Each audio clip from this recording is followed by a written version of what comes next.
I call Sandra Gowdy. Thank you, Mr Speaker, and I'd like to applaud the Honourable Georgina Tahuhu for bringing the Courts and Criminal Matters Bill to the House, and it will be my absolute pleasure as Chair of the Law and Order Select Committee, Mr Speaker, to progress this bill through its process in the Select Committee. And I invite David Parker from the opposition. Perhaps he might like to swap with Clayton Cosgrove. That would be really good. We love his expertise. Create a whole new dynamic in the Select Committee. Wouldn't that be really great? I think that would be tremendous, David. We would love the expertise that you would present, especially when you've spoken so well of this bill and applauded the Minister and the words that you've expressed in the House, and I'm sure that the other members of the Select Committee would also appreciate the expertise of Mr David Parker and his presence on the Select Committee, and I'm sure Mr Cosgrove would absolutely relish a stint on the Justice Committee. Wouldn't that be marvellous? Just a moment.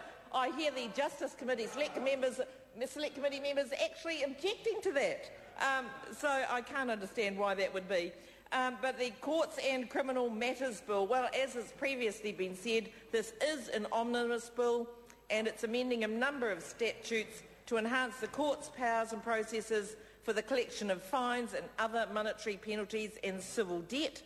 And it will enhance the court's powers to collect fines, reparation payments and civil debt, and will strengthen enforcement measures available when people do not arrange or continue to pay outstanding monies as ordered by the courts. And this happens only too often.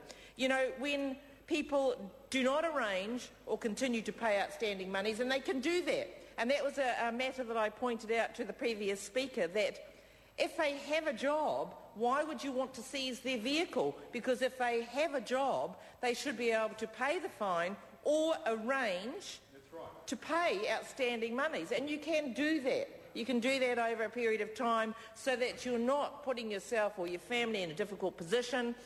If you have a job, you should be able to make those arrangements so that your vehicle doesn't get seized. And, you know, I do understand that there are about 2,400 vehicles seized by the courts each year. And however, that may continue because Nationals committed to working towards accountability, that people must be accountable for their behaviours, and so that if they transgress, break the law, then they must be made to take accountability for their actions and pay the fine. So this bill will ensure court-ordered payments or reparations to victims are paid sooner, thus continuing Nationals' focus on a more victim-based justice system. You know, as at the 30th of April 2010, there was $778 million of reparation. $778 million. I mean that's Kiwi Rail, isn't it? That's right. Reparation, fines, other monetary penalties and court costs which remain unpaid. $778 million remaining unpaid. That is pretty outrageous. And all that people do is just keep building on one fine after another, and then the tragedy of that is they get wiped so that they're never held to account for those fines. And I know it absolutely incenses the good, honest, hard-working individual Kiwis that get out there and they might have one or two transgressions and they'll pay. And they just, yes, that's it, good, solid Kiwi battlers. But then you get the odd one where they just rack up one fine after another, get it wiped, and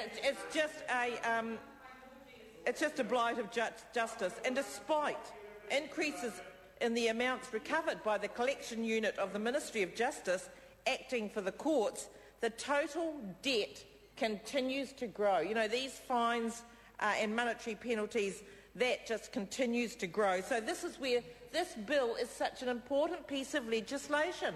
The Minister is definitely to be commended because this is going to help turn this around. And then that $778 million will be put to much better use. The total number of fines and other monetary penalties, especially infringement notices filed with the Court for Enforcement, has increased 47% between 2001, 2002 and 2008 2009. So that's a huge amount. That's a significant concern of unpaid traffic fines. We want that $778 million, and this is what this bill will help to deliver. Yes, thank you very much. I call Jacinda Ardern. Thank you, Mr. Speaker. I'm